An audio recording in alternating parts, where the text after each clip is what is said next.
So, as I've indicated, transformation is often associated with the future, with being future-oriented.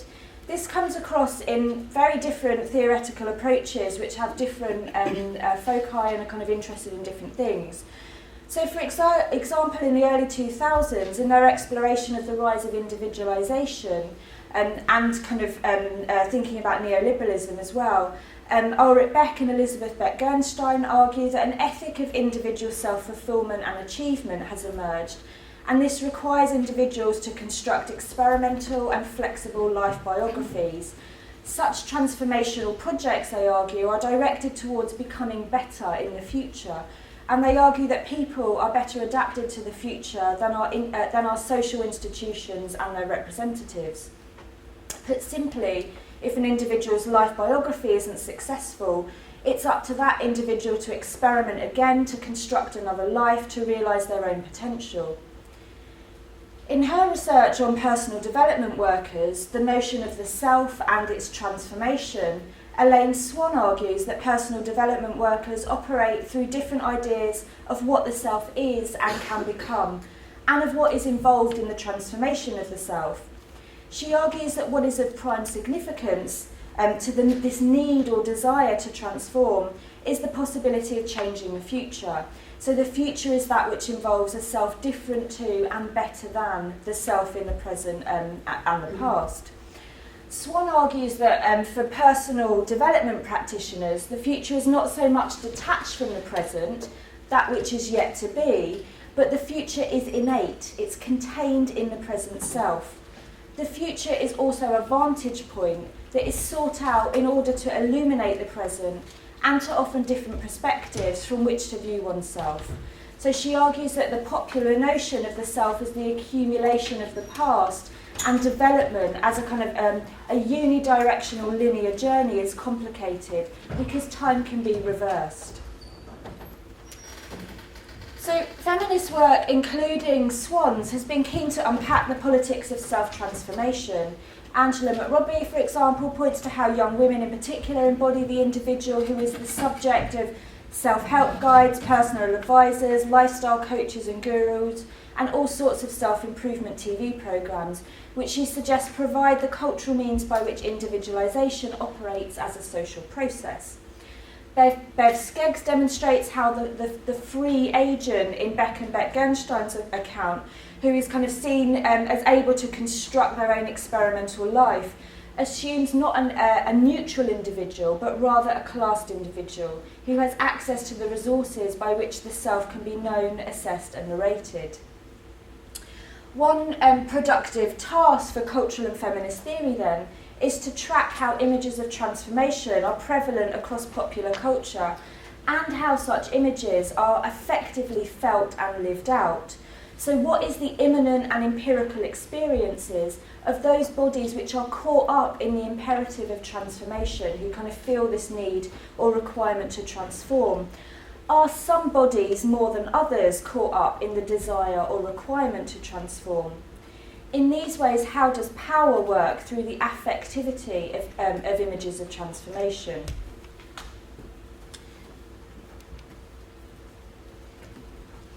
So as Swan's work points out, transformation is not a straightforward linear process. The time of transformation does not necessarily move from past to present to future. Time may be reversed so that the future becomes an actual or a virtual point from which to view other temporalities, and the future may be imminent to the present. Some of the recent work on affect has also highlighted both transformation and non-linear temporality. So Brian Masumi, for example, describes affect in terms of potentiality and intensity. He says affect is the margin of manoeuvrability, the where we might be able to go and what we might be able to do in every present situation. It's like being right where you are more intensely. So this kind of notion of affect is intensity. Masumi highlights the unknown quality of the present and its potential disconnection from other past and future temporalities and spatialities. So this idea that intensity would seem to be associated with non-linear processes, resonation and feedback that momentarily suspend the linear progress of the narrative present from past to future. From a different perspective, Adams, Murphy and Clark argue that anticipation of the future is a defining quality of our current moment.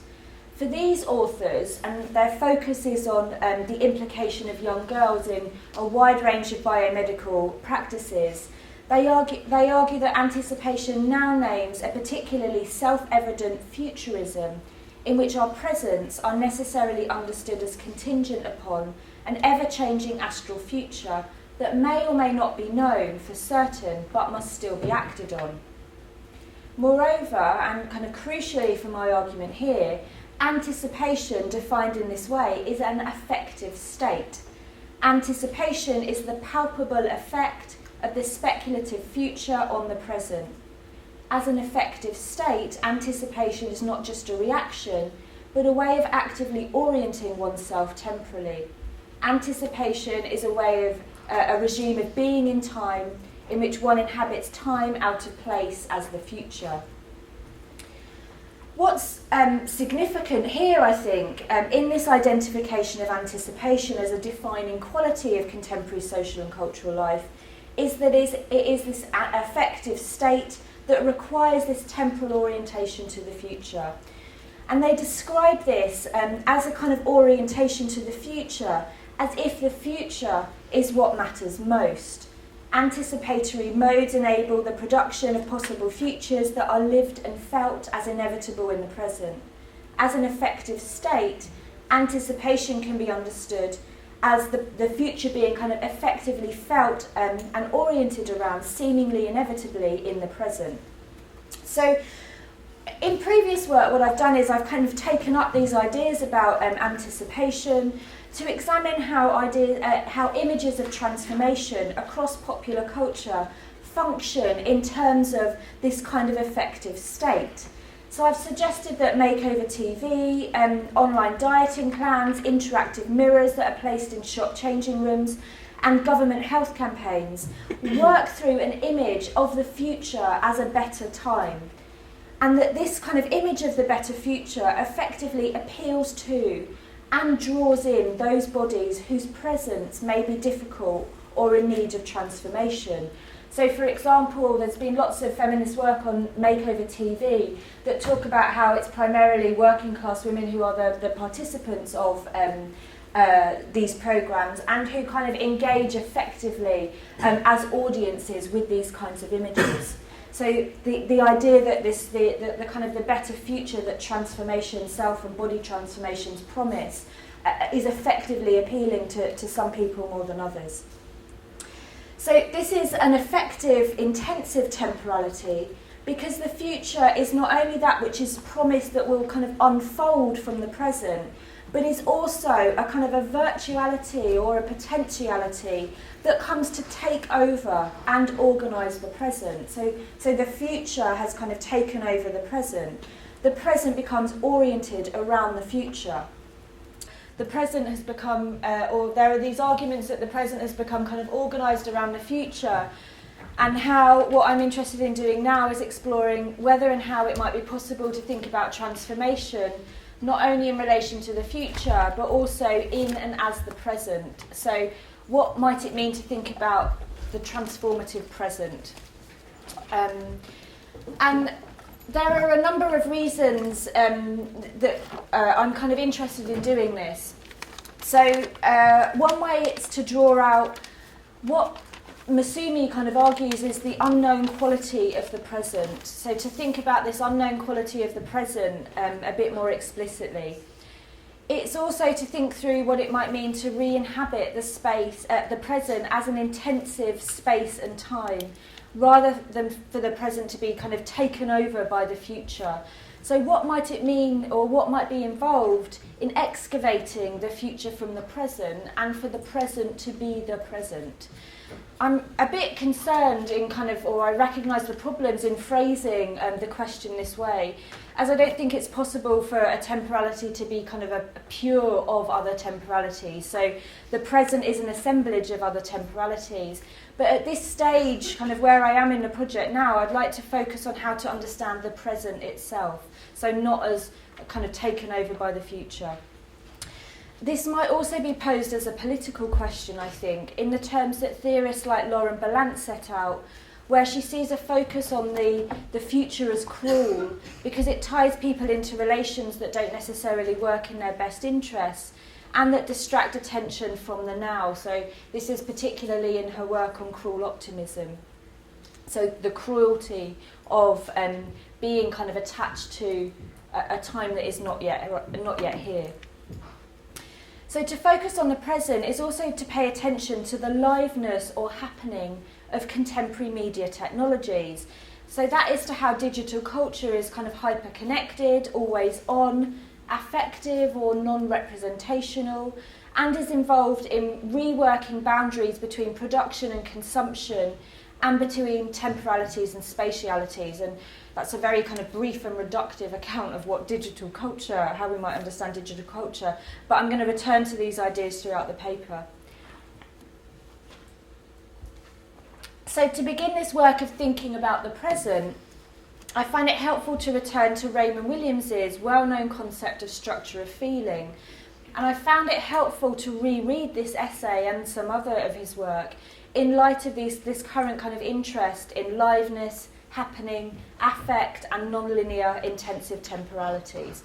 So what I'm going to do now is go through Williams's concept of structure of feeling, which I'm sure many of us are kind of familiar with, but pick out some of the ways in which I think this essay might be helpful in terms of thinking about the present.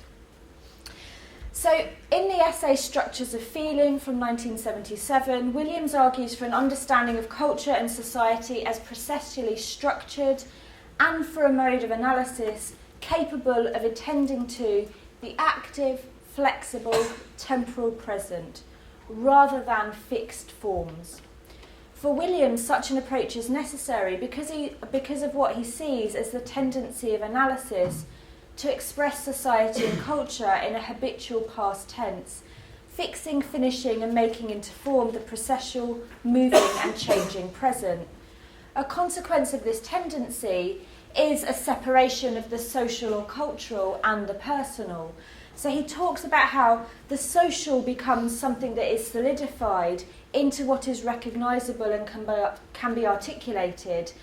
And so he kind of talks about how this solidification of the social suggests that the social is kind of finished or it's in the past. And on the other hand, the personal or the subjective, what he calls the this, here, now, alive, active. Williams's concept of structures of feeling emphasises a distinction from more formal concepts of worldview or ideology and proposes an approach concerned with meanings and values as they are actively lived and felt. At the same time, he argues that an attention to structures of feeling defines a particular quality as social experience and relationship, historically distinct from other particular qualities, which gives the sense of a generation or period. Williams's work focuses on how a particular structure of feeling is generated by textual forms. So in the essay The Welsh Industrial Novel, for example, he talks about how the novels of the 19th and 20th century both attest to and create a specifically Welsh structure of feeling that comes from the physical characteristics of Welsh industrial areas and the social relations and historical events that have come to constitute its kind of working life. So he tracks the emergence and development of this genre of writing, explaining how it moves from the experience of mass industrialisation in Wales to its observation. And he talks about how it is only when it is able to observe rather than kind of experience or internalise the situation that this genre becomes kind of coherent. I'm interested then in how a situation might be experienced or felt before it becomes something coherent. And I want to note the problem with the term before or kind of prior that often is kind of used when talking about affect. Because if we take seriously some of the work that has been developed from theories of affect and also kind of the new materialism, which sees matter and culture as imbricated rather than as kind of nature pre-existing kind of culture and culture coming after matter. You know, this idea of the before or the prior is problematic. And the more I think about it, the more I think that actually one of the reasons I'm interested in the present is in terms of this idea of the pre. So I don't have any, my position in relation to kind of thinking about this idea of the before or the pre isn't worked out yet, but I think this is something that I'm interested in kind of developing and thinking more about here. So I'm going to talk a bit more about this pre. In this sense then, what is also important is how the beginnings of the Welsh industrial novel as a textual form can be understood as part of what Williams calls an emergent culture, and not yet fully articulated image or idea that hovers at the edge of semantic availability.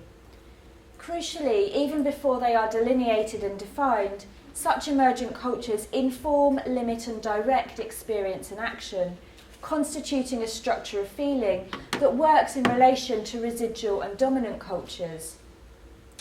So my understanding of the present then takes inspiration from Williams's work on emergent cultures and how he sees these as represented in and produced through experiences and feelings of texts. In particular, I'd like to pick up on his argument that it is the condition of pre-emergence that we need to explore the concept of the structure of feeling. My suggestion is that the present can be understood in terms of this condition of pre-emergence, a kind of just beforeness. Again, the kind of the problem with that term, but that encapsulates or tries to attend to process, change, aliveness. What I'm also interested in thinking through is whether and how the condition of pre-emergence is constituted through contemporary texts, or what might be better understood as textures, the connections between them and the feelings that they might produce. So at this point, what I'd like to do is pose 3 questions that I'd like to think about more. One is what is involved in thinking of the present as pre-emergence. 2, of what help is the notion of structures of feeling in understanding the present as pre-emergence. And 3, in light of these theories of anticipation that have said that anticipation is this kind of defining quality of contemporary culture, is it possible to detect, or is it helpful to detect a shift to pre-emergence as characteristic of today? So, to begin to address these questions, I want to begin really with this third question around anticipation.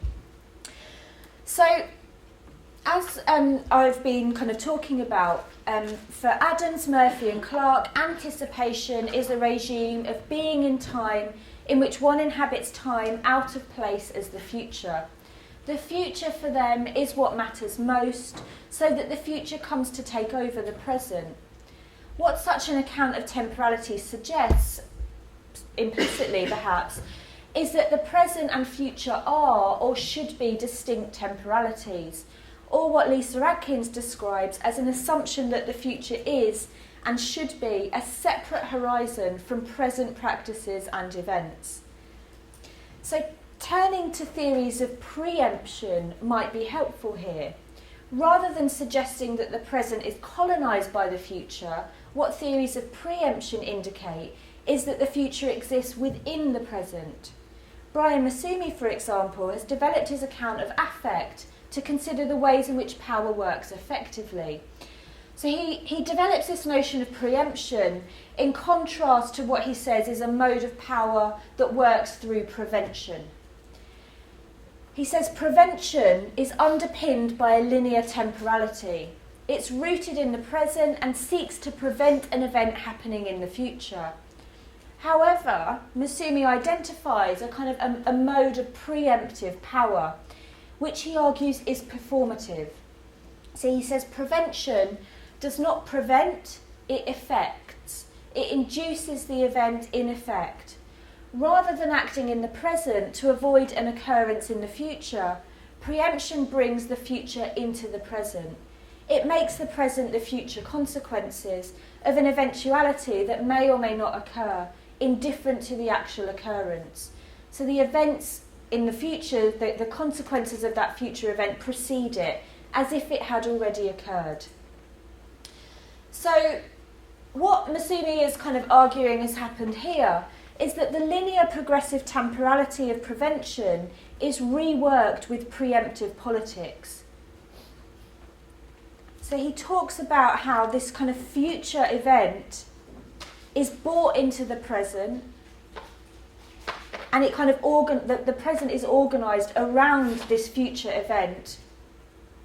It kind of exists and it's acted on in the present. Interestingly, I think, whereas Adams, Murphy and Clark argue that what happens with anticipation is that the present is kind of colonised by the future, Masumi argues that preemption suspends the place of the present in the traditional timeline. So whereas these theories of anticipation suggest that the present is colonised by the future, theories of preemption imply that the present is suspended. So whilst they're coming at this relationship between the future and the present differently, in both ways, there's a kind of a focus on the present, a focus on the future to the detriment of the present. So theories of preemption imply that the present is suspended. Theories of anticipation suggest that the present is colonised by the future.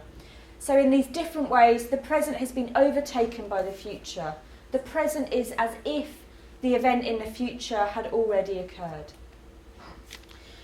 So while these theories are potentially helpful in understanding the non-linearity of time, in focusing on how the future is brought into the present, I would suggest that they tell us more about the future than the present itself. So, as I said before, what would be involved in concentrating on the present? Is it possible to think about the present as preempted in the present? Would this be to engage with Williams's interest in pre-emergence? So to think through these questions, and I told you I was going to be asking kind of lots of questions, I'm going to turn to some of the changes in contemporary media technologies. So I've already mentioned that digital media in particular are often described as kind of live, and in this sense can be understood through a focus on the present as kind of being in the now. In her work on auto-affection, for example, Patricia Clough focuses on the shift from broadcast television to digital television. And she argues that television operates as a circuit or a machine that is always on, rather than time being divided into discrete blocks where programmes are kind of broadcast at a specific point in time.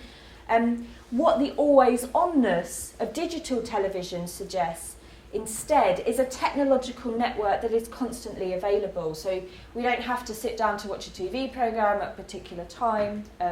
We can tune in as and when we want, often kind of watching many episodes of the same programme in one sitting.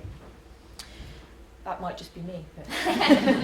But we might understand such a network in terms of the present then, as involved in the production of a live and happening temporal present. Clough's more recent work is also interesting here in terms of the significance that Williams places on pre-emergence. So with Gregory, Haber and Scannell, she's turned her attention to the salience of data in the contemporary social and cultural world. And they argue that it's not just the scale of big data that is of interest, but also the speed at which data can now be collected. So they describe how technology is felt to move faster and differently than institutions and humans. So in particular, one of the things that they're interested in this essay is the way in which the speed at which data is created, collected and analysed renders the human only one part of a technological network.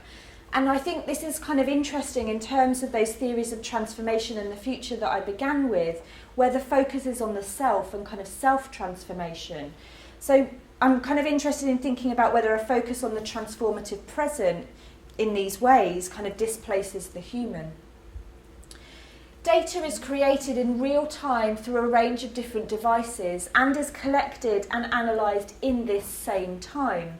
While humans may be partly involved in these processes of creation, collection and analysis, they are only one aspect of it. Technologies like mobile phones, swipe cards, social media are involved in their creation, and computer technologies analyse this data kind of far more quickly and kind of effectively than humans. The speed of this real time may therefore be understood in terms of the present, in Williams's term as the active, flexible temporal present, and as that which hovers at the edge of semantic availability. Furthermore, Clough and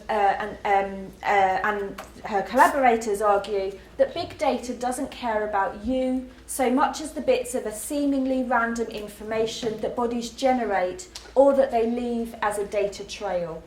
The aim is to affect or prehend novelty. The first part of this quotation, I think, emphasises again the displacement of the human within the datalogical network. The second part, though, I think, is interesting and productive in terms of thinking about the pre of the present, where the aim of big data is not only or so much to care about what you have done, as much as about kind of what you are doing and may be about to do.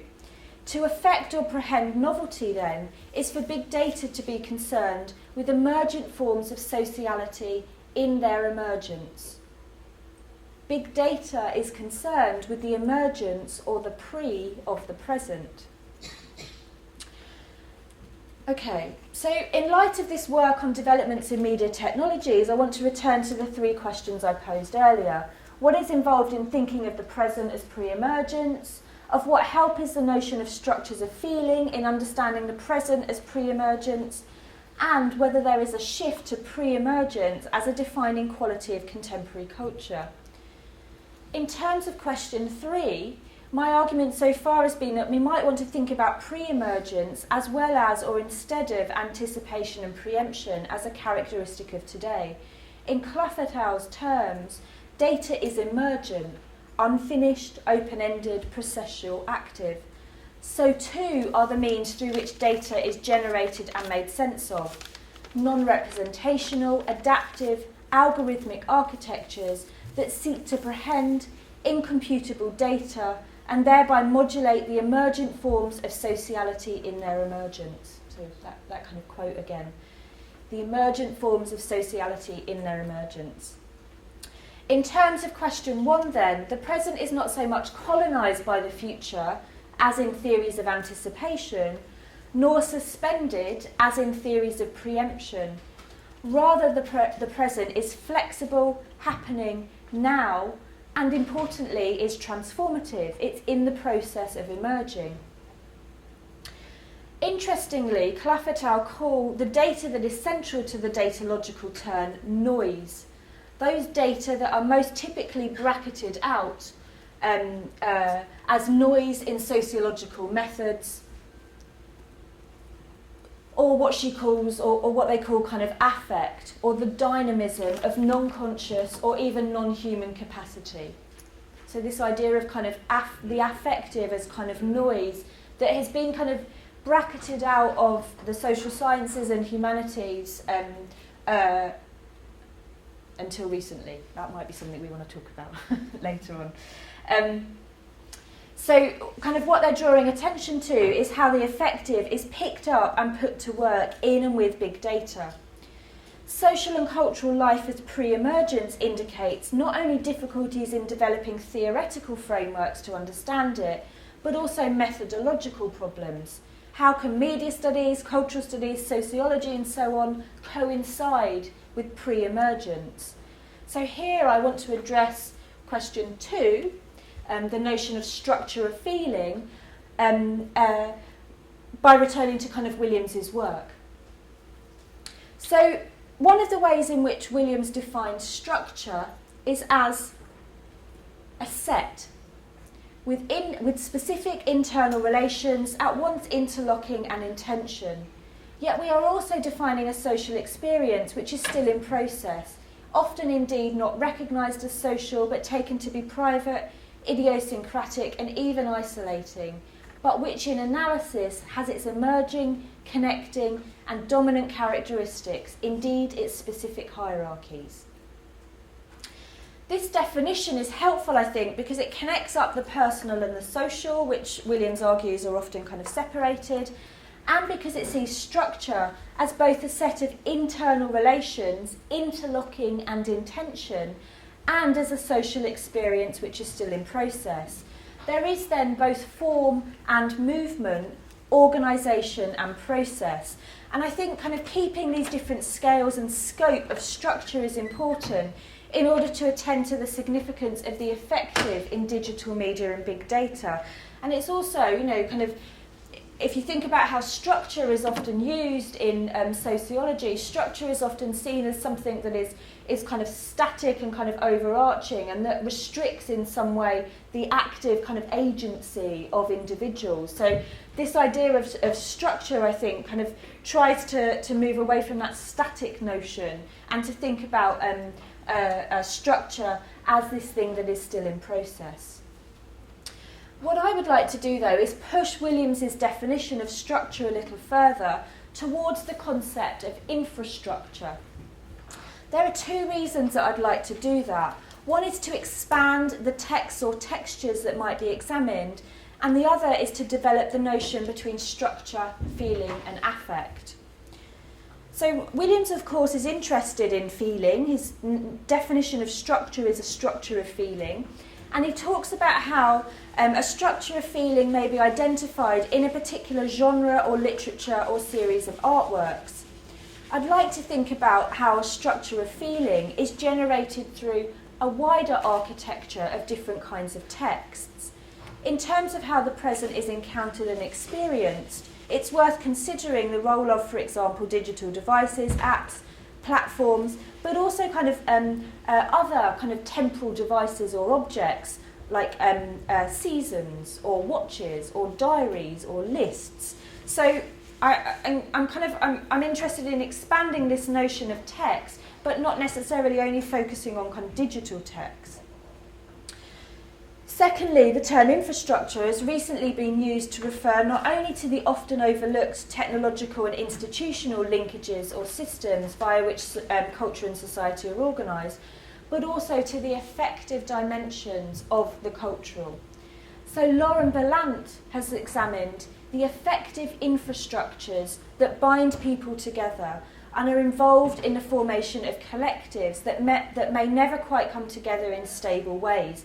So she kind of develops this idea of structure towards infrastructure in order to think explicitly about affect. So she talks about how infrastructures are both symbolic and practical, straddling the conceptual material organisation of life, and they organise nextness and vague senses of a projected out future. In this sense, the term infrastructure takes up Williams's definition of a structure in that it attends to both organisation and what is in process, and hence might not be recognised as social. It's also important to note here that understanding the present in terms of infrastructures of feeling isn't to kind of evacuate nextness or futures, or indeed the past. So one of the things I think is interesting about Williams's idea of kind of emergent or the pre-emergence is that it exists alongside residual and dominant cultural experiences and situations. So this is one reason I want to kind of maybe think about infrastructures of feeling in order to attend to kind of what Ballant is talking about here, this kind of the affective dimension of contemporary life. But it is not only in relation to structure that the term infra has been used. So Clough argues that social and cultural theory needs to attend to the infra-empirical. That is, as I've already discussed, how the activity of our world today takes, to a large extent, takes place at time-space scales far finer than those of human perception, at the probabilistic end of affect. For Clough here, the social today operates not so much in terms of ideological interpolation or subject formation, but through affective modulation and individuation. This is a social modulated through affective capacities at the edges of perception and consciousness. Williams's identification of the significance of the emergence of the social and cultural is amplified or intensified today. What is in a state of pre-emergence, what hovers at the edge of semantic availability, is increasingly what the social and cultural is. So, to kind of wrap up then, the term infrastructures of feeling is therefore intended to account for the systems or linkages via which the affectivity of the present is encountered, experienced and arranged. And I suggest that this occurs through, symbolic and material texts or textures.